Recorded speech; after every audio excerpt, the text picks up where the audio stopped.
Science में जब शुरू किया था, मैंने जीव विज्ञान जब पढ़ाना शुरू किया था, तो एक ही बात बताई थी कि जीव विज्ञान का मतलब यानी बायोलॉजी का मतलब कौन बताएगा? बायोस और लोगस, सिंपल सी बात है, ठीक है ना। और जो ऑनलाइन वाले भी बैठे हैं वो भी समझ लेंगे, ठीक। और एक बात समझ लो, दुनिया के किसी भी पेपर की तैयारी करना जहां पे जनरल साइंस आ रहा है, बेवकूफ़ी में मत जाओ। तुम लोगों से भी यही कहूंगा, साइंस कभी नहीं बदलती, ठीक है। तो क्लास में बैठे हैं और जो ऑनलाइन भी देखें, साइंस नहीं बदलती, बल का मात्रक नहीं बदलता। ये सिर्फ आपके मन का भ्रम है कि फला कोचिंग ये फला बात है। साइंस वही रहती है ना, क्वेश्चन भी वही रहते हैं, टाइप चेंज हो जाता है। पीसीएस में जाएंगे, टेक्नोलॉजी का प्रोपोर्शन ज्यादा है, ठीक। एसएससी रीट किसी भी वनडे पेपर में रहेंगे, जनरल साइंस का प्रोपोर्शन ज्यादा है। बात खत्म हो गई। यही सिलेबस का मतलब एकदम डिस्क्रिमिनेशन है सिलेबस में। जैसे एसएससी में देखोगे वहां लिखा हुआ है daily use of science. Even UPSC के प्रीलिम्स के सिलेबस में क्या लिखा है? Daily use of science. तो सब कुछ आ गया ना, बात खत्म हो गई, ठीक। तो मैंने बताया था बायोस लोगस, यानी बायस का मतलब लाइफ, लोगस का मतलब टू स्टडी। तो the study of life is known as biology. Simple सा डेफिनेशन। अब देखो, हम कभी भी कोई सब्जेक्ट पढ़ते हैं ना, कभी भी कोई सब्जेक्ट पढ़ो जिंदगी में, तो उसका एक बेसिक स्ट्रक्चर होता है। पहले सब्जेक्ट को तोड़ते हैं। तोड़ते क्यों है? अध्ययन की सुविधा के लिए, पढ़ाई की सुविधा के लिए। एक ही जगह पे सब पढ़ोगे, आधी छोड़ पूरी को धावे, पूरी मिली ना आधी पावे, वो ही जाएगा। फिर ना हो, इसके लिए क्या करते हैं? तोड़ते हैं। तो इसको तोड़ोगे तो 3 हिस्सों में तोड़ लेते हैं। वैसे हिस्से बहुत हैं, ये ध्यान रखना, मैं इसके बहुत हिस्से बना सकता हूँ। I am B Tech from biotechnology, वो भी एक हिस्सा है। लेकिन इंजीनियर कुछ भी कर सकता है।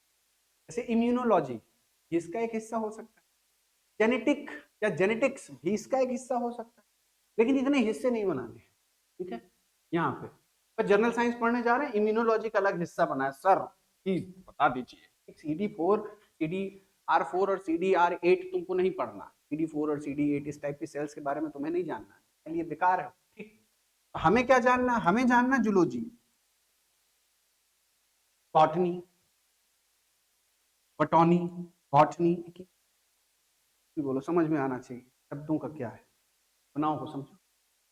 अगला माइक्रोबायोलॉजी, इसको मैंने अलग क्यों रखा बाबू? इसको सिर्फ अलग इसलिए रखा है क्योंकि डिसीज, बैक्टीरिया, वायरस, ये सब समझने के लिए माइक्रोबायोलॉजी में पढ़ो। कल को तुमसे कोई इंटरव्यू में पूछे, क्वेश्चन पूछा जाए वायरस और बैक्टीरिया कहाँ आते हैं, तो देखो एसएससी रीट और इन सब पागलों को भरोसा नहीं, कुछ भी पूछ सकते हैं, ठीक। इनमें से किसमें हम सूक्ष्म जीवों का अध्ययन करते हैं? तुम करो सर ने तो सिर्फ बायोलॉजी बताई थी, बायोलॉजी जूलॉजी बॉटनी बताया था, ये किसमें आता है? माइक्रोबायोलॉजी, ठीक है। सूक्ष्म जीव, सूक्ष्म जीव भी हमारे ही जीवन का एक हिस्सा है, अलग नहीं। बैक्टीरिया कॉस्मोपॉलिटन होता है, ठीक। अच्छा, ये सेशन आपका रिवीजन सेशन है, और जो ऑनलाइन पढ़ रहे हैं उनके लिए तो नया है, ठीक। पहली बार पढ़ रहे हो, फिर कह रहा हूं कहीं जाने की जरूरत नहीं, यही पूरा हो जाएगा, ठीक। जिन भी दुकानों में घूम रहे हो उन दुकानों को फायदा नहीं है, मैं अलग टाइप का आदमी है। यही सब पूरा हो जाएगा और तुम लोग जो पढ़ चुके हैं उनका रिवीजन हो जाएगा, ठीक? अगला टॉपिक, अब देखो यहां से हमने बाइफरकेट तो कर लिया, लेकिन हम अध्ययन कैसे किया जाए?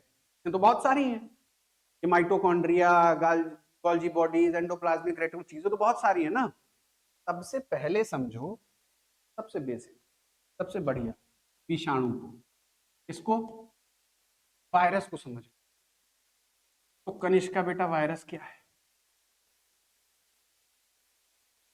कनेक्टिंग लिंक, यानी इन्होंने बिल्कुल सही बताया, पढ़ाए थे, ये पता होगा, खुद भी पता है उसको, अच्छी पढ़ने में अच्छी बच्ची है ना, ये रिकॉर्डिंग जाएगा, है ना। Connecting link between living and non living. अब एक बात समझो ना, हमने कुछ लक्षण देखे थे, लक्षण देखे थे।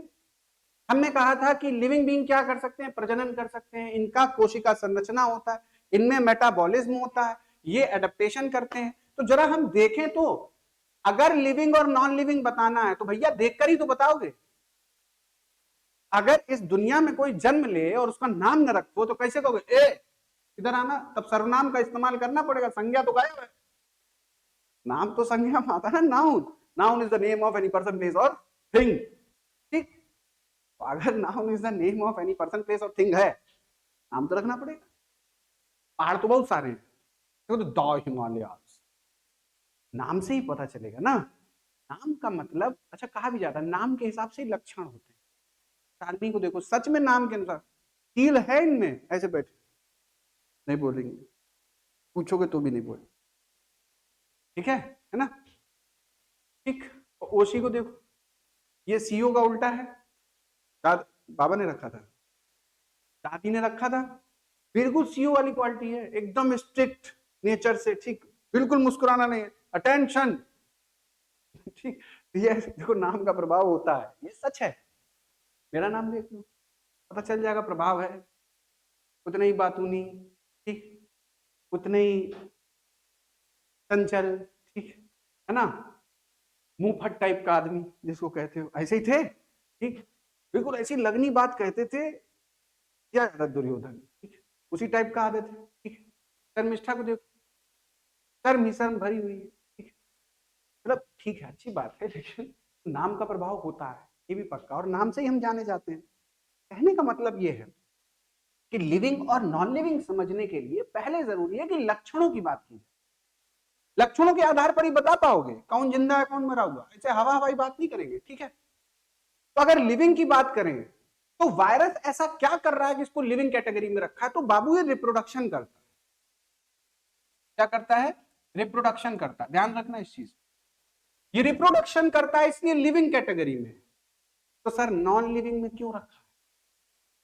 क्योंकि इसका मेटाबॉलिज्म नहीं होता, ये मेटाबॉलिज्म में बिलीव नहीं करता, इसका कोई सेल स्ट्रक्चर नहीं है बाबू, ठीक। ये दोनों चीजें यहां एब्सेंट हैं, और ये दोनों चीजें कहां मिलेंगी? सजीव में। तो भाई जब ये दोनों चीजें नहीं है तो हो गया नॉन लिविंग, और रिप्रोडक्शन है तो हो गया लिविंग। इसीलिए तो कह रहा हूं कनेक्टिंग लिंक है किसके किसके बीच का, दोनों के लक्षण है। जैसे युगलीना, युगलीना में क्लोरोप्लास्ट पाया जा रहा है वो जीव, एक ऑर्गेनिज्म। क्लोरोप्लास्ट कहां है? पौधों में। अब क्लोरोप्लास्ट उसमें है तो वो क्या होगा? Connecting link between animal and plant. समझ गए? ये है मतलब लक्षण तो दोनों के हैं ना। अच्छा वायरस में केमिकली सिंथेसाइज भी हो जाए, एक मेथड होता है लायोफिलाइजेशन। हाई, बहुत लो टेम्परेचर हाई प्रेशर पे क्या करते हैं, बैक्टीरिया और वायरस को पाउडर फॉर्म में कन्वर्ट कर, ठीक है, उससे कर दो, पड़ा रहेगा, सालों साल पड़ा रहेगा इनएक्टिव फॉर्म में। और जैसे ही इसका मीडिया बनाकर इसको दोगे, मीडियम, वैसे ही एक्टिव हो जाएगा, तुरंत कॉलोनी इंक्रीज करेगा, ठीक है। टीबी के बैक्टीरिया ऐसे रखे भी रहते हैं लैबों में, सिंथेसाइज केमिकली, ठीक है ना। वायरस भी सिंथेसाइज किया जा सकता है, रखा रहेगा। और जैसे ही इसको मौका मिला, जैसे कोविड-19, जब तक शरीर में नहीं जाएगा तब तक लक्षण नहीं दिखाएगा, ठीक, शरीर में जाएगा तो रिप्रोड्यूस करेगा आपके, ठीक। यानी इससे एक बात तय हो गई कि भाई साहब कुछ ना कुछ तो चाहिए जिंदा रहने के लिए, कोई ना कोई तो चाहिए प्यार करने वाला, वो कौन होगा ये भी देखते। प्यार करने वाले का मतलब होस्ट चाहिए, ठीक है ना, खुश होगा तुरंत के। हाँ, ये बहुत बढ़िया चीज बताई सर। अब होता कैसा है ये देख लो, इस पर कुछ नहीं होता। मैं एक बैक्टीरियोफेज बना देता हूं जिससे आपको ये पता चल जाएगा कि होता क्या क्या है। पहली बात जो ऑनलाइन देखेंगे, पीपीटी तुम्हारी दुश्मन है, और अगर तुम पीपीटी पढ़ते हो तो तुम परीक्षा के दुश्मन। जितने मास्टर पीपीटीआ रहे हैं ना, पीपीटी हो जाएगा तुम्हारा, पीटेगा परीक्षा तुम्हें पकड़ के, ना तुम बनाना सीख रहे हो ना ही कुछ सीख रहे हो, याद होगा नहीं बाबू, पहले बता दे रहा हूं, ठीक। लिख के प्रैक्टिस करो तो ही याद होगा। इसलिए जो नया ट्रेंड आ गया है, ठीक, कि पिक्चर देखिए जो भी है तो छोड़ो, पढ़ लो, नौकरी लो, करो जाके, ठीक। फालतू इधर उधर की बातों क्या फायदा। ये क्या है? बहुत सही, थोड़ा बहुत याद है, नहीं याद है फिर से बता देता हूं। ये है कैप्सिड यानी प्रोटीन कोट। ठीक, ये क्या है?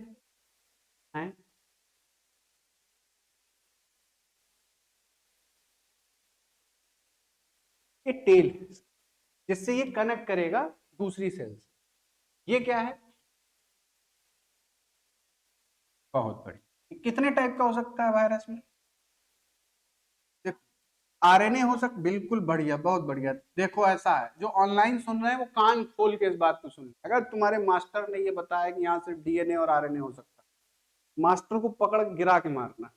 ठीक, गलत है। ये दोनों तो हो ही सकते हैं, इसीलिए पेपर नहीं निकल रहा है, इसे तुम साइंस नहीं सॉल्व कर पा रहे। दोनों भी हो सकते हैं साथ में। ठीक है, डीएनए एंड आरएनए बोथ। और राव सरकोमा वायरस मैंने बताया था कैंसर कॉज करता है, उसमें डीएनए आरएनए साथ में होता है। अगर पूछ दिया, वायरस का नाम दिया हुआ, 4 वायरस दिए और उसने पूछ दिया गलती से जरा बताओ इनमें से डीएनए आरएनए साथ में, तुम्हारे मास्टर ने तुमको बताया नहीं, लेकिन तुम हमसे पढ़ रहे हो। पहले उसी दिन बता दिया था जब पिछली बार भी पढ़ाया था कि दोनों भी हो सकते हैं। ठीक, और वायरस इसीलिए इतना कॉम्प्लिकेटेड मटेरियल बना हुआ है साइंटिस्ट के लिए कि ये क्या करेगा, कैसे म्यूटेट करेगा, हमें नहीं पता। ठीक, कुछ भी हो सकता है ना। चलो, हमारे शरीर में तो डीएनए होता है, उसकी भी बात करेंगे। अब देखो, ये जेनेटिक मटेरियल है, अगर इसको रिप्रोड्यूस करना है सेल के अंदर तो कुछ भी करके इसको, इस जेनेटिक मटेरियल को आपकी सेल में इंसर्ट कराना पड़ेगा, एंट्री लेनी पड़ेगी इसको। ठीक, ये रही टेल, यहां से जुड़ेगा तो ये क्या करता है, ये किसी भी कोशिका में क्या करेगा, किसी भी कोशिका में अपने आनुवांशिक पदार्थ को, आनुवांशिक पदार्थ को छोड़कर अपनी प्रतिलिपि बनाता है, यानी कॉपी।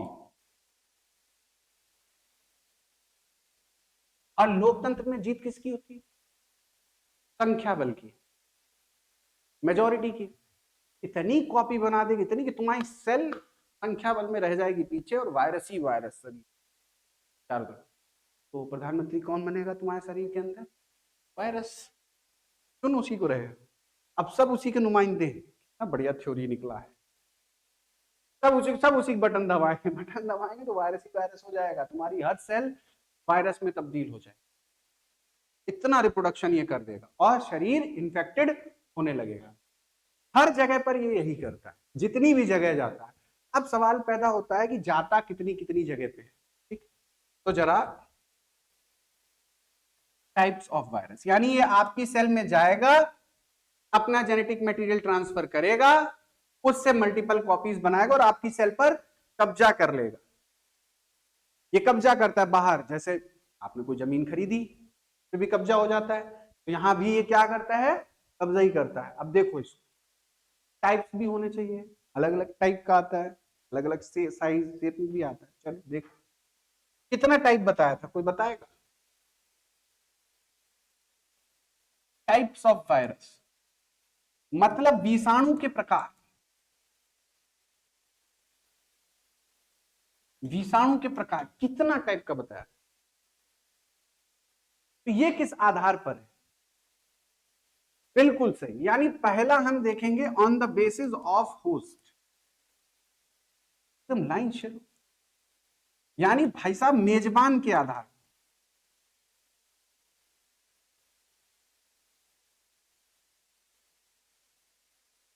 दो चीजें हैं, पढ़ते हुए एक चीज याद रखें, हमेशा लाइन से पढ़ा जाता है। ठीक है, ऐसा नहीं करना कभी भी जीवन में, कहीं ईट कहीं रोरा और भानुमति से कुनबा जोड़ा है।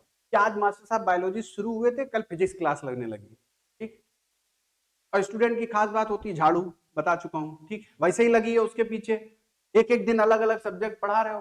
ठीक, कभी भी देखना साइंस कभी नहीं बदलती, ये जो हम बता रहे हैं ये यूपीएससी से लेके और नीचे तक साइंस साइंस रहेगी, सीधी बात है।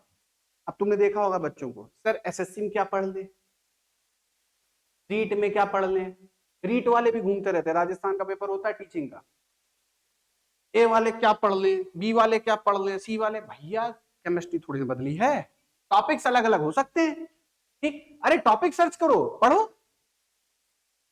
तुमको उसके लिए इतना मास्टर की जरूरत क्यों पड़ रही बार बार? अगर मास्टर की जरूरत तो खुद क्या पढ़े थे, ठीक। बेसिक जनरल साइंस आ रहा है, जनरल साइंस के लिए तुम्हें बार बार जनरल साइंस पढ़ना पड़ रहा है। अच्छा का गलती कर रहे हो, बार बार थोड़ी ना पढ़ा जाता, ठीक ही बात। अच्छा मतलब अभी मैं पढ़ा रहा हूँ on the basis of host लिखा रहा हूँ, अगली बार on the basis of partition लिखवा दूं क्या? मेरी मर्जी से चल रही साइंस, मैं आइंस्टीन हूं कि न्यूटन हूं? हैं, मैं वही पढ़ा रहा जो बता गए, ठीक है। बात को समझो, क्लियर फैक्ट है, विज्ञान थोड़ी ना बदलेगा, विज्ञान का पितामह कोई नहीं बन सकता, साइंस ओपन टू ऑल है। ऑब्जर्वेशन अच्छा होगा 2 मिनट में साइंस समझ में आएगा, ऑब्जर्वेशन खराब है दुनिया कोई टीचर तुम उठा लो सब बर्बाद। टीचर से साइंस सीख ही नहीं सकते हो तो कैसे सीख सकते? ऑब्जर्वेशन से। If you observe the things you learn the science very well. Sir पानी को हाथ में डालते हैं झुर्रियां क्यों आती हैं, टिंकल क्यों आता है? बिल्कुल सही बताया था, ठीक। और ऐसा हुआ क्यों? क्योंकि ग्रिप ढीली हो जाती है, पानी में लिक्विड है, तो आपका शरीर झुर्रियां क्यों पैदा करता है? ताकि आपके पकड़ने की शक्ति वहां पानी में भी बनी रहे, स्लिप ना हो आपसे चीजें, इसलिए झुर्रियां पड़ जाती हैं, आपकी रक्त वाहिकाएं सिकुड़ जाती हैं। पकड़ा रीजन? वायुयान कैसे उड़ता है? किसी भी कागज को लेना, ऊपर हवा मारना, ज्यादा तेजी से हवा जाएगी, लो प्रेशर बने, नीचे हाई प्रेशर, उठेगा कागज ऊपर, वही है बर्नौलीज प्रिंसिपल। बर्नौलीज प्रिंसिपल से उड़ जाता है एरोप्लेन, और इसी की वजह से गेंद हवा में स्पिन करती है, इसीलिए थूक लगाते रहते हैं।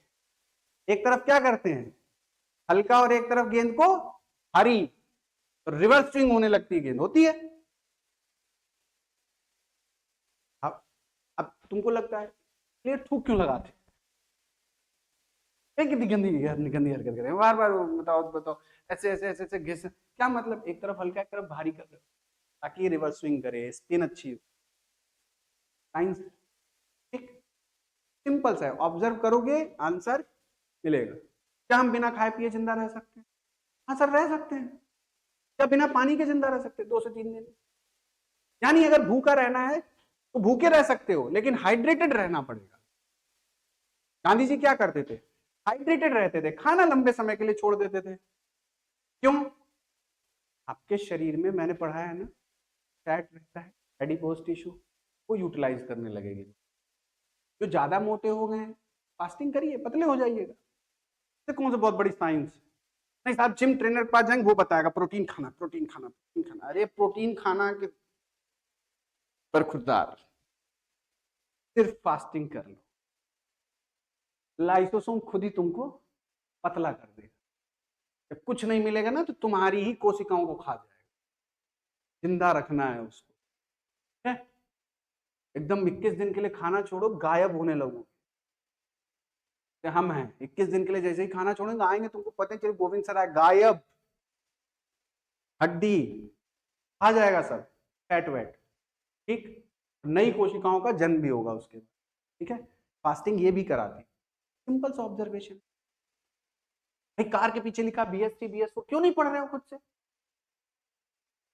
मानक बदले होंगे ना, फिल्टर यूज किया होगा, क्यों बदल रही सरकार? सर लेस कार्बन इमिशन के लिए, मिला आंसर। और इन्वायरमेंट में बहुत बड़ा सवाल है अपने आप में, सिर्फ ऑब्जर्व करना सीखो, अच्छा साइंस खुद आएगी। No teacher can teach even me. Newton ने कैसे किया था? दुनिया के ऊपर सर पे सेब गिर रहा था यार, ऐसा थोड़ी ना न्यूटन के ऊपर पहली बार गिरा था, उसने सोचा ये नीचे क्यों आया, ऊपर क्यों नहीं गया। इलेक्ट्रोमैग्नेटिक इंडक्शन से लेके बल्ब के रिसर्च तक सिर्फ ऑब्जर्व किया है लोगों ने, और ढूंढ दी है चीजें। तो if you are good observer, good observation, हम भूल गए हो 11th-12th की पढ़ाई। 11th-12th में जिसने भी थोड़ा बहुत भी साइंस देखा होगा, जिसके मित्र रहे होंगे, वे कॉपी लेके जाते थे फिजिक्स की लैब में, उसमें लिखते थे प्रयोग, उपकरण, परीक्षण, फिर लास्ट में परसेंटेज एरर। क्या कर रहे हैं? ऑब्जर्व ही तो कर रहे हैं। ऐसा हुआ, इसमें ये रीडिंग है, रीडिंग भरी, इक्वेशन में रखा, सॉल्व किया, डिजायर्ड रिजल्ट मिला। सारी चीजें ऐसे ही होती हैं। आप रियल लाइफ में भी यही करते हैं, अपनी लाइफ में भी तो यही कर रहे हो, कुछ और कर रहे हो क्या? हिट एंड ट्रायल ही तो मारते हो। चलो तैयारी करके देखते शायद हो ही जाए। अब तैयारी करने में क्या बार बार तो पैटर्न बदलते हो, आज ये नहीं पढ़ूंगा, कल ये पढ़ूंगा, कल परसों ये नहीं पढ़ूंगा, तरसों ये पढ़ूंगा, यही तो कर रहे हो यार। तो उसके लिए तुम्हें एक बैसाखी चाहिए, और अगर चाहिए, ठीक, एक बात समझ लेना, तुम्हारा पेपर कभी नहीं निकले। कितना भी महान टीचर आ जाए, अगर तुमने बैसाखी नहीं छोड़ी, इसका मतलब आपको पढ़ना पड़ेगा, क्योंकि तो टीचर काहे के लिए? सिर्फ तुम्हारी प्रॉब्लम और क्वेरी को सॉल्व करने के लिए, बस। सारा टीचर का कोई काम नहीं है, बाकी तुम उसको सेलिब्रिटी बनाओ, कुछ भी बनाओ, फालतू बात है। ठीक, क्वेरी सॉल्व कर रहा है वो असली टीचर है। किताब में सब लिखा है बाबू। ठीक, मेरे से ये आके पूछो, सर आपने होस्ट के आधार पर बेसिस बताया था, मुझे कांट वायरस समझ में नहीं आया, फिर से बताओ। मैंने 4 जगह पढ़ा, मुझे नहीं मिला, फिर से बताओ। कैसे इन्फेक्ट करता है, फिर से बताओ। ठीक, अलग अलग क्यों है, फिर से बताओ। ठीक, तब तो मजा है, नहीं तो फिर तो पढ़ तो दुनिया रही है। तो मेजबान के आधार पर कौन कौन से बताए थे, जरा बताओ। ठीक है, प्लांट वायरस और एनिमल वायरस, और क्या बताया था? ठीक है, माइक्रोफेज और हाँ, और क्या तो सर जान लोगे क्या, इतने ही तो बताए थे। प्लांट वायरस प्लांट को इन्फेक्ट करता है, रुक जाना। एनिमल वायरस एनिमल को इन्फेक्ट करता है। माइक्रोफेज फंगल सेल को इन्फेक्ट करता है, और बैक्टीरियोफेज बैक्टीरियल सेल को इन्फेक्ट करता है। तो साहब जरा ये तो बताओ कि इसमें, यानी यहां से हमें एक आउटकम मिला कि सारे होस्ट स्पेसिफिक होते हैं, जिसका वायरस है उसी को इंपेक्ट करेगा। प्लांट वायरस कभी भी एनिमल को इंपेक्ट नहीं करेगा। हाँ, एनिमल के पूरी श्रेणी में से कोई भी कहीं जा सकता है, जैसे बैट से हम में आया तो उसको क्या कहते हैं, zoonotic virus, animal to animal जा रहा है। ऐसा नहीं है प्लांट को बीमारी होती है और वही बीमारी कल को इंसानों को होने लगे, असंभव। फंगस को जो बीमारी हो रही है वो इंसानों को, असंभव। एनिमल वाली सारे एनिमल में क्रॉस सेक्शन हो सकता है। चूहों में प्लेग होता है, इंसानों में भी हो जाता है। ठीक है ना? स्पेसिफिक ट्रेट्स होते हैं, स्पेसिफिक बैंड्स होते हैं जहां पर ये जुड़ते हैं। ठीक है ना? और संरचना भी अलग अलग। एनिमल टू एनिमल हो रहा है, प्लांट टू एनिमल, बंदर से इंसान में तो आ ही सकता है, एचआईवी बंदरों से इंसान, है ना? तो एनिमल टू एनिमल, प्लांट से एनिमल, फिलहाल तक तो नहीं। ठीक है ना? फंगल सेल, जैसे ईस्ट है ना, ईस्ट एक क्या है, फंगल सेल है ना?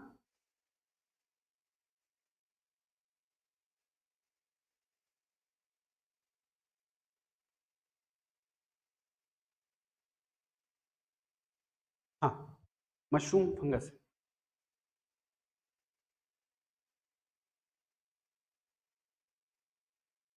हाँ, ठीक।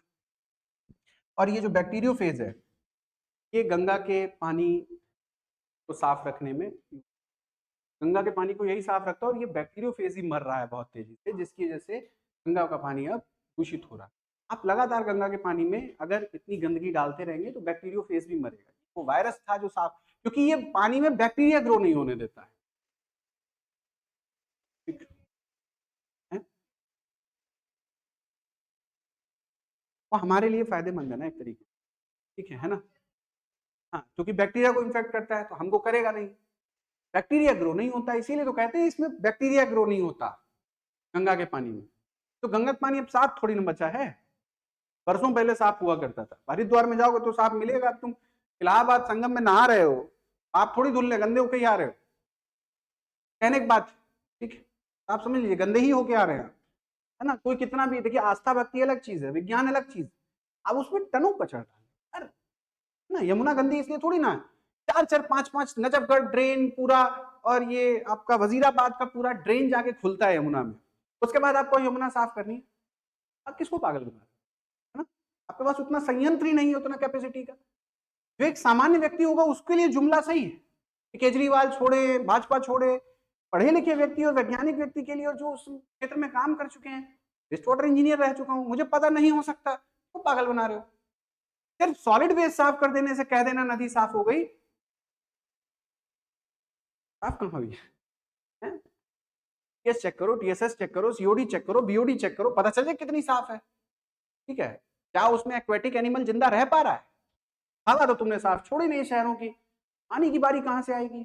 ठीक, और तुमको पता है CO2 बढ़ेगी तो पानी में भी घुलती है, H2CO3 बनेगा ही बनेगा, बनेगा ना। और ये ओशन का एसिडिफिकेशन पढ़ते हैं कि नहीं पढ़ते एनवायरमेंट में, हो रहा है कि नहीं हो रहा। CO2 बढ़ा रहे हो यार, किसको पागल बना रहे हो। तो एटमॉस्फेयर में बढ़ेगी तो पानी गंदा होगा, एसिड बनेगा, और हायर एफिशिएंसी का कार्बनिक एसिड भी बॉडी के लिए नुकसानदेह। तो ये तो वही बात हो गई, कुछ पता है नहीं, मैंने क्या कहा, ऑब्जर्वेशन। अब नॉर्मल पब्लिक ऐसे ही ऑब्जर्व करती है, उसको कुछ भी समझा दो, वो तो बस बोलेंगे जय श्री राम। राम जी के समय सरयू नदी इतनी गंदी थोड़ी थी, इतनी 140 करोड़ की पॉपुलेशन रोज सुबह फ्रेश हो रही है, कहां जाए, जाएगा तो नदी में ही। और कोई तरीका है तुम्हारे पास उसको साफ करने का, मेनहोल में जाता, मेनहोल से क्रॉस सेक्शन, बड़ा नाला सीधे नदी में हो ले भाई। गुड़गांव है, दिल्ली है, गाजियाबाद है, नोएडा, इतने बड़े बड़े शहर, इसमें लोग रहते हैं, है ना, इतने बढ़िया बढ़िया। बेंगलोर में पानी खा गए मतलब पानी टैंकर, वहां कंपनियों में पानी भर रहे हैं, परवाह नहीं। तो देखो ये ऑब्जर्वेशन है, साइंस एनवायरमेंट से भी जुड़ा है। ठीक, अगर कुछ होने वाला है तो पहले से प्रिस्क्राइब करते हैं चीजों को। ठीक है, पानी गंदा होगा ही होगा, कोई दुनिया की ताकत नहीं उसको रोकने, सीधी बात है। ना गंगा साफ होंगी ना ही होंगी, उतना पैसा ही नहीं है संयंत्र लगाने का। ऑन रिकॉर्डिंग बोल रहा हूँ, ठीक, वो तो सरकार बोल दे कि भाई साहब ये गलत बोल रहे थे, केस कर दो मेरे ऊपर, ज्यादा क्या है।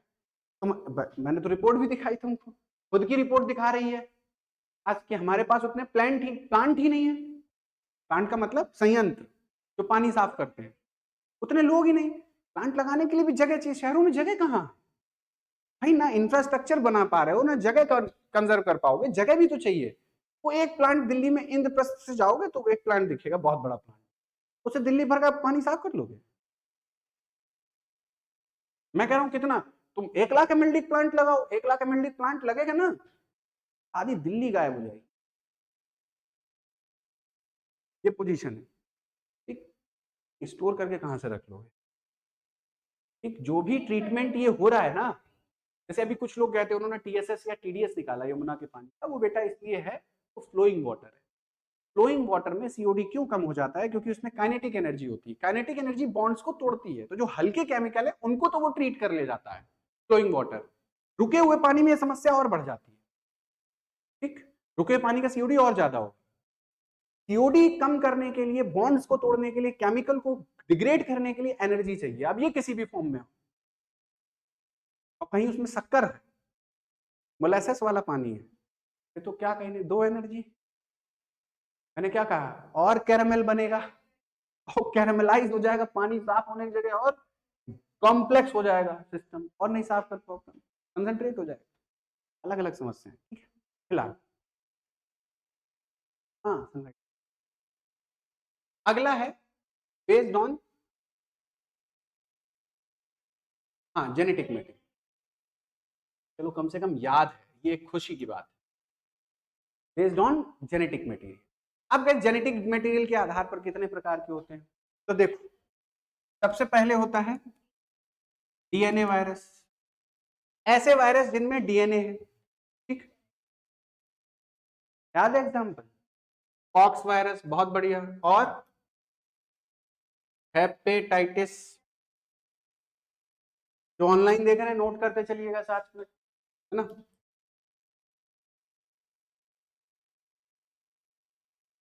हेपेटाइटिस, चलो आगे बढ़ते हैं। RNA वायरस, ज्यादातर तो यही होते हैं, मैंने बताया था। ठीक, है ना, कौन कौन से, HIV और हम पोलियो रजिस्टर पे दिखा, फ्लू, ठीक, फ्लू किससे होता है, इन्फ्लुएंजा से, मम्स, ठीक, मीजल्स, ये सब कैसे हैं, ठीक, हाँ, इसके बाद इबोला, ठीक, इसके बाद डेंगी, ठीक, जीका, एक्सेट्रा, सारे जितने लिखे हुए हैं ये सब के सब क्या है, आरएनए वायरस। और डीएनए आरएनए का एग्जांपल दे दिया, वो कौन सा था, एक राव सरकोमा वायरस, ठीक है, याद रखना एक ही है, और भी हैं तो तुम देख सकते हो, डीएनए आरएनए बहुत सारे में साथ में होता है ना, बस ध्यान ये रखना है आपके स्तर पर कि वायरस में डीएनए आरएनए भी साथ में होता है, ठीक, दोनों कुछ पढ़ा रहा हो, एक बात समझ लेना, यहाँ डिग्री से कोई लेना देना नहीं है, मैं फिर कह रहा हूँ साइंस पूरा ऑब्जर्वेशन पे चलो, ठीक है, और साइंस में क्रॉस चेक जरूर कर लो फैक्ट को, ठीक, क्योंकि ऐसा है हम भी कोई ब्रह्मा नहीं, साफ बात, गलती हमसे भी हो सकती है, टीचर ही है, ये कहना कि मेरे से गलती नहीं होगी फालतू बात, इसलिए क्रॉस चेक जरूर करो।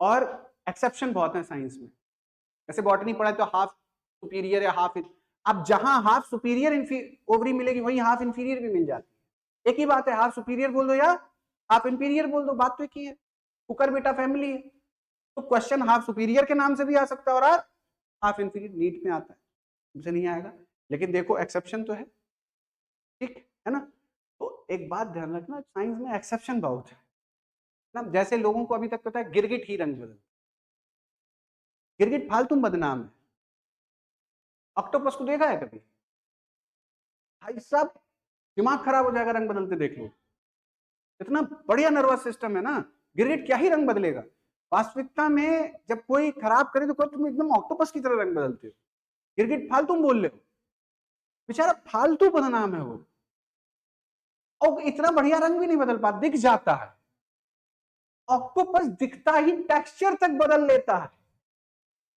रंग नहीं टेक्सचर, ऊपर जो धारियां होती है ना वो भी बदल लेगा, मतलब उसको शर्ट पहनने की डेली बदलने की जरूरत नहीं है, हर दिन नई शर्ट नए चेक में खुद ही पहन के आ जाए, सोचो, तो बड़ा खतरनाक होता है, ठीक, और सोचो कितना स्ट्रॉन्ग नर्वस सिस्टम है, ऐसे उठा एक जगह से और अगले पत्थर पे टच करने के पहले रंग बदल लेता है, ताकि शिकारियों से बचे, उसका भी काम वही प्रेडेटर से बचने का, गिरगिट भी यही करता है, गिरगिट बदनाम है बेचारा बहुत साल से, जैसे कई अभी लोगों ने क्या किया, वो कछुआ और खरगोश दौड़ाया, कई कई देशों में खरगोश दौड़ गया, जीत गया, ठीक, अब उसको यूनिवर्सल ट्रूथ बना दे, जैसे कई बातें आप स्टोरी है, जैसे मैंने आपसे कई बार कहा है, कई सामान्य बातें, जैसे प्रैक्टिस मेक्स मैन परफेक्ट, बहुत बढ़िया बात, अब फिर कहते तो नोबडी इज परफेक्ट, तो पहले जो बोला था उसका क्या करना है, प्रैक्टिस करनी है या नहीं करनी है, क्योंकि nobody is perfect, A is equal to B is equal to तो A is equal to C, क्योंकि यानी practice makes man perfect, nobody is perfect, A equal to B, practice perfect बनाएगी, कोई परफेक्ट है नहीं, ठीक, perfect is equal to nobody, चाहे तुम प्रैक्टिस करो चाहे ना करो कोई फर्क नहीं पड़ता, गलत लाइन है वो, practice makes in continuous improvement in you, perfect कभी नहीं बनाएगा, कोई भी परफेक्ट नहीं, कोई चीज परफेक्ट गोल नहीं होती, कोई चीज परफेक्ट ब्लैक बॉडी नहीं है इस दुनिया में, ठीक, गोल होने का अपना सिद्धांत है, मैंने बताया, मिनिमम एनर्जी लॉस में मैक्सिमम स्टेबिलिटी गोल शेप को मिलती है, इसलिए सारी चीजें मैक्सिमम गोल दिखती है तुमको, मिनिमम एनर्जी लॉस में, और हर कोई क्या चाह रहा है, कोई अणु हो परमाणु हो हम हो ग्रह हो यूनिवर्स हो आकाश, सब क्या चाह रहे हैं, मिनिमम एनर्जी लॉस में मैक्सिमम स्टेबिलिटी, हमें ऊर्जा कम से, तुम क्या चाह रहे हो सर, कम से कम पढ़ाई में आईएएस कैसे, कम से कम पढ़ाई में स्टेशन मास्टर कैसे बना जाए, इसका अलग से वीडियो हम लोग बनाएंगे, कम पढ़ के सरकारी नौकरी कैसे लगे, यही तो चाह रहे हो, अभी बिल्कुल रॉन्ग प्रैक्टिस है कि नहीं, ठीक, लेकिन हर कोई यही चाह रहा है, अणु परमाणु, इसीलिए सब गोल हुए पड़े, कभी कभी तुम लोग भी क्लास से गोल हो जाते हो, खैर अब आते हैं हम लोग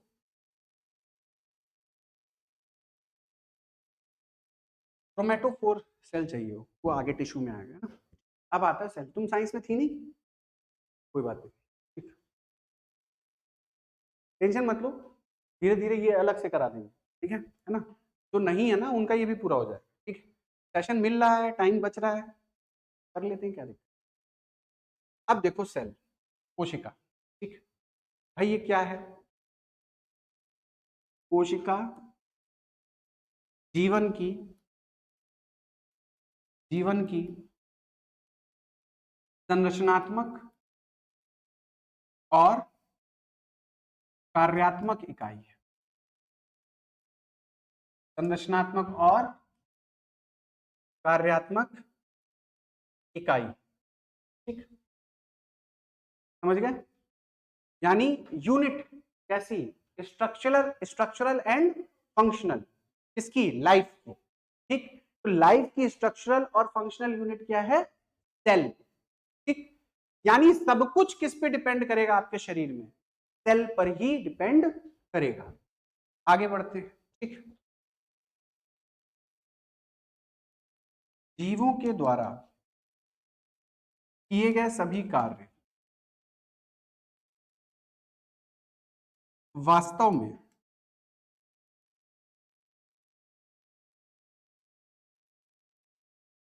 कोशिकाओं द्वारा किए जाते हैं।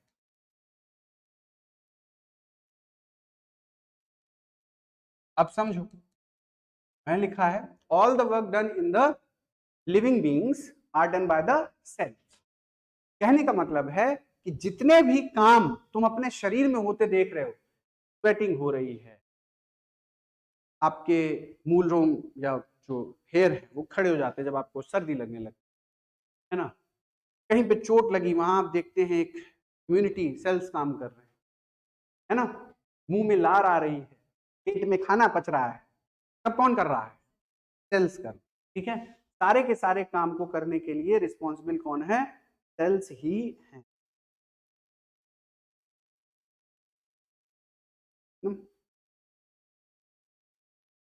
सारे काम सेल्स करते हैं।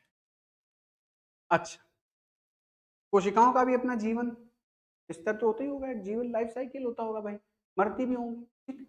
तो ध्यान रखना, नई कोशिकाओं का जन्म, नई कोशिकाओं का जन्म पुरानी कोशिकाओं के विभाजन से हो।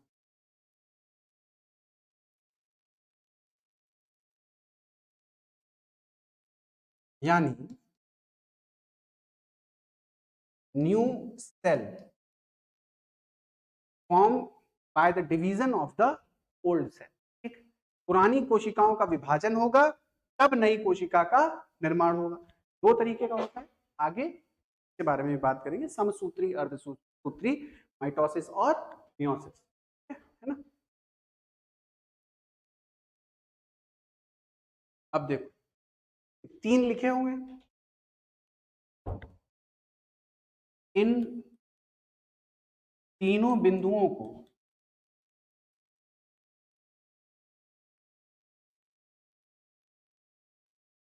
कोशिका सिद्धांत कहते हैं। इन तीनों बिंदुओं को कोशिका सिद्धांत कहते हैं, ठीक। यानी these all sorry above 3 points known as the cell theory, ठीक। इसका अपवाद क्या है, ये तो सेल थ्योरी होगा, इन तीनों बिंदुओं को तो सेल थ्योरी बोल दिया, लेकिन इसका अपवाद भी तो होगा। देखो ये जो तुमने लिखा है, ये विषाणु में नहीं होता कुछ भी, नहीं वहां नई कोशिकाओं की उत्पत्ति होगी, नहीं वहां कोई मेटाबॉलिज्म होगा, यानी इन चीजों का एक्सेप्शन क्या है, वायरस। इन चीजों का जो 3 पॉइंट लिखे, ठीक। हाँ, सेल के 3 पॉइंट लिखे हैं, स्ट्रक्चर एंड फंक्शनल यूनिट है, ठीक है ना। तो ना तो वायरस एक कोश की है ना बहुकोश की है, वो तो ना लिविंग है ना नॉन लिविंग है, तो सेल का तो सवाल ही नहीं पैदा होता। दूसरी चीज, नई कोशिकाएं, बाबू कहां से बनेंगी उसमें, ठीक, पुरानी है ही नहीं तो नई कहां से बनाओगे, ठीक है ना। और सारे काम कोशिकाओं द्वारा किए जाते, जब है ही नहीं, सिर्फ रिप्रोड्यूस कर रहा है, तो काम कहां से करोगे, तो एक्सेप्शन नहीं हुआ वो सेल का। वायरस ना एक कोश की है ना बहुकोश की, ना ही यूनिसेलुलर है ना ही मल्टी सेलुलर, और ही है, बस जिंदा है, इतना समझ। सेल में, और जब हम सेल पढ़ रहे हैं तो हम तो सेल को समझते हैं, इसीलिए तो वायरस इतना चैलेंजिंग है। ठीक, और इन सारे पॉइंट्स को सम्मिलित कर दोगे इकट्ठा तो क्या कह दोगे? Cell theory. ठीक, सेल थ्योरी क्या है? सब कुछ कोशिका करती है, सारे काम कोशिका करेगी, नई कोशिकाएं पुरानी कोशिका के विभाजन से बनता है, ठीक है ना, और सभी काम जो शरीर में हो रहे हैं बायोकेमिकल वर्क, वो चेंजेस वो किसकी वजह से हो रहे हैं? कोशिका की वजह से। ठीक है, तो इन तीनों बिंदुओं क्या कह दिया? Cell theory. इसका अपवाद क्या है? विषाणु, एक्सेप्शन हो गया। ठीक, अब चलते हैं आगे, ऐसे बना लो, वो हाथ से ही बनाना। ठीक, बकवास मत करना कि सर हाथ से कैसे बना, हाथ से ना बना पाए।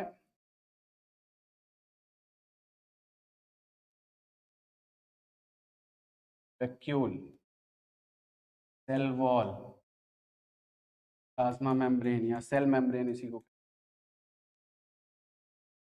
भर दो इसमें साइटोप्लाज्म, सेमी फ्लूइड, में होंगे सेल ऑर्गेनल्स, एक लगा दो न्यूक्लियस, यहाँ होगा जेनेटिक मटेरियल। अभी हिंदी में लिख रहा हूं, हिंदी वालों को कहते हैं कोशिका भित्ति, कोशिका भित्ति, यह है रिक्तिका, रिक्तिका, ऋतिक नहीं, यह है कोशिका झिल्ली, प्लाज्मा मेम्ब्रेन कोशिका झिल्ली हिंदी वालों। ठीक, यह है आनुवांशिक पदार्थ, आनुवांशिक पदार्थ।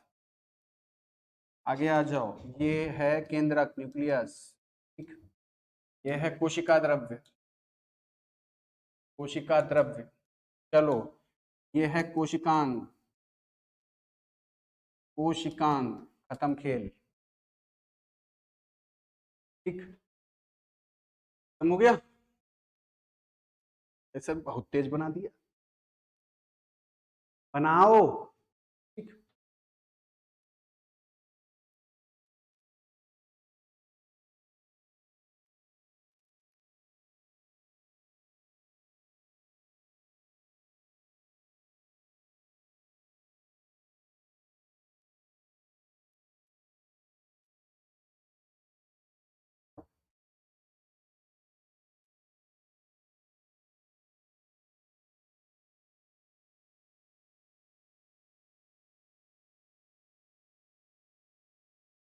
क्या?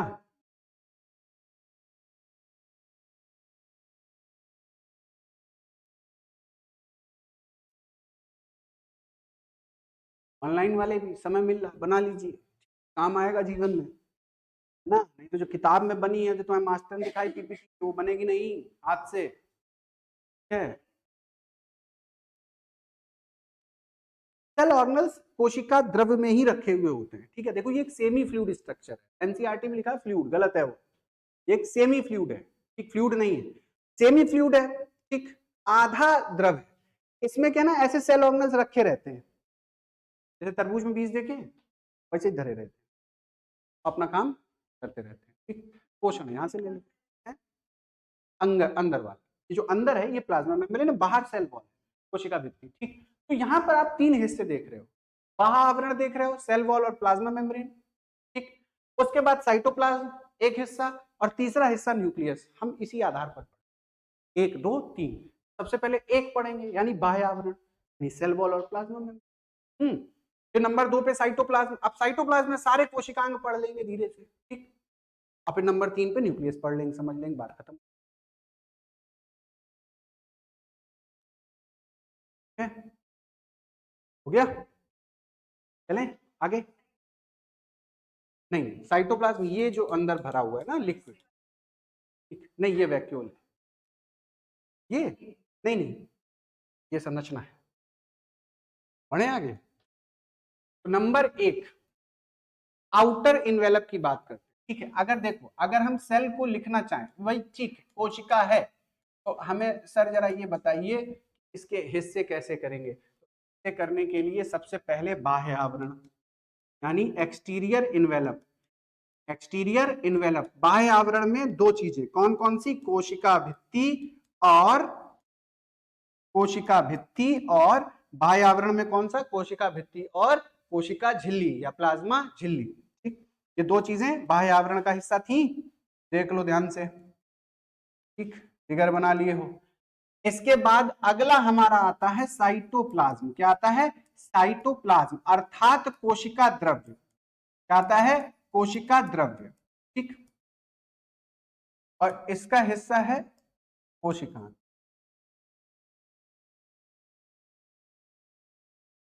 और उसके बाद है न्यूक्लियस,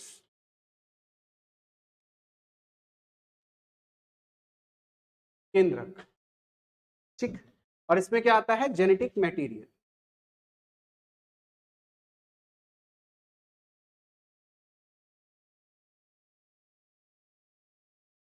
कोशिकांग, सेल ऑर्गेनल, और केंद्रक में जेनेटिक मटेरियल, अनुवांशिक पदार्थ, ये अलग अलग डिस्टिंग्विश में हो।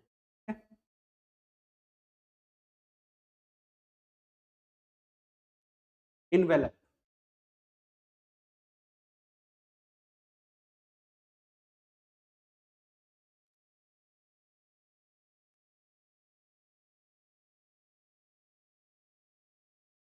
हाँ हमने 3 हिस्सों में डिवाइड किया, आवरण, साइड। ऑनलाइन वाले समझ लें अपना, बिल्कुल एकदम परेशान मत होना, नहीं कराया गया कहीं पर, ठीक है, छुड़वा दिया गया है, खोपड़ी में ये बात डाल देना, जनरल साइंस भी यूपीएससी के सिलेबस का हिस्सा है, स्ट्रांगली हिस्सा है, हर जगह छुड़वाया जा रहा है।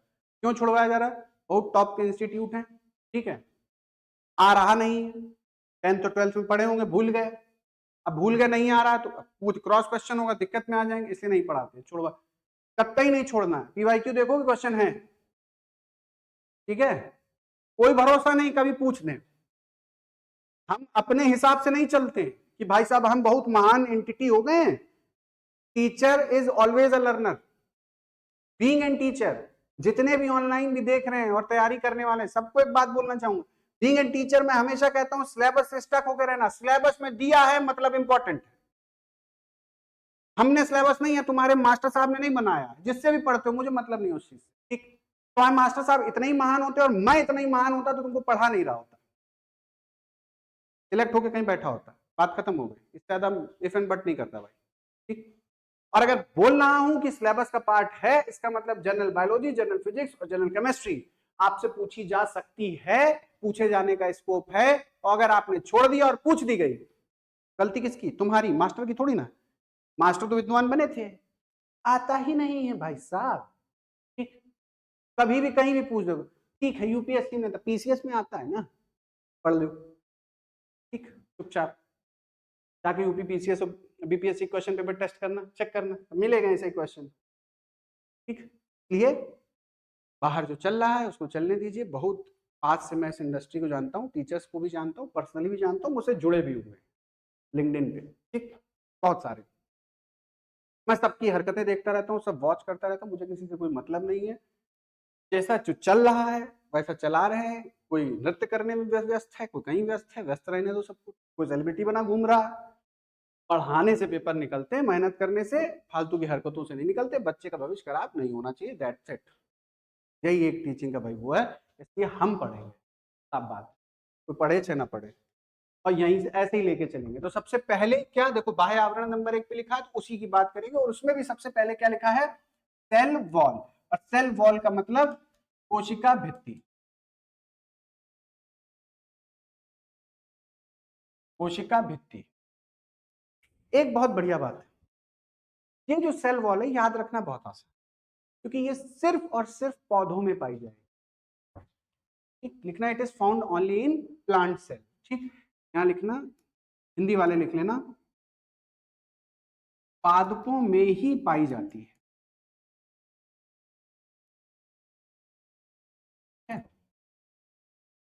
और अगर पादपों में ही पाई जाती है, इसका मतलब ये पादपों का विशिष्ट लक्षण है। तो इंग्लिश वाले क्या लिखेंगे ब्रैकेट के अंदर, is an unique feature of plant, is an unique feature of plant, ये प्लांट का यूनिक फीचर। ठीक, अगला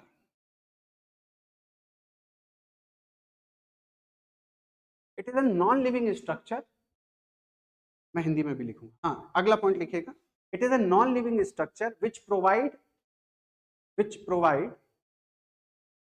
strength and definite shape to the plant cell, Hindi वाले लिखिए, यह एक निर्जीव संरचना है जो पौधों को दृढ़ता और निश्चित आकार प्रदान करती है।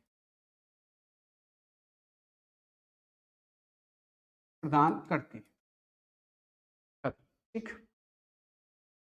अब देखो ये सेल का पार्ट है, लास्ट है, बट अगला डिफेंस टेक्नोलॉजी देखो, ठीक है। अब ये सेल का पार्ट है, तो एक चीज ध्यान रखना, पहले इंग्लिश वाले लिखो, इट इज फ्रीली परमिएबल, हाँ इसी में लिखना, it is freely permeable. Hindi वाले लिखेंगे यह पूर्ण पारगम्य है। अभी ये कोई बैरियर का काम नहीं करेगी, जैसे आपने पानी डाला, पानी में पॉइजन डाल दिया, ठीक, और मिक्स करके प्लांट, तो सेल वॉल पॉइजन को अलग नहीं करेगी, डिस्टिंग्विश नहीं करेगी, क्रॉस कर जाने देगी पानी के साथ, यानी पूर्ण पारगम्य। ये अपना पानी को रोकती है, ना किसी हार्मफुल सब्सटेंस को रोकती है, किसी को नहीं रोकेगी, सब इसमें से क्रॉस हो जाएंगे। तुम्हारे घर का आरओ इंप्योरिटी को रोक लेता है, सेमी परमिएबल मेम्ब्रेन है उसमें, ठीक है ना, तो ये पूर्ण पारगम्य, ये किसी को नहीं रोकेगी, जितना सब्सटेंस आएगा सब क्रॉस कर जाएगा इससे। इसका काम सिर्फ स्ट्रेंथ और डेफिनेट शेप प्रोवाइड करना है, किसको, प्लांट, ठीक है ना।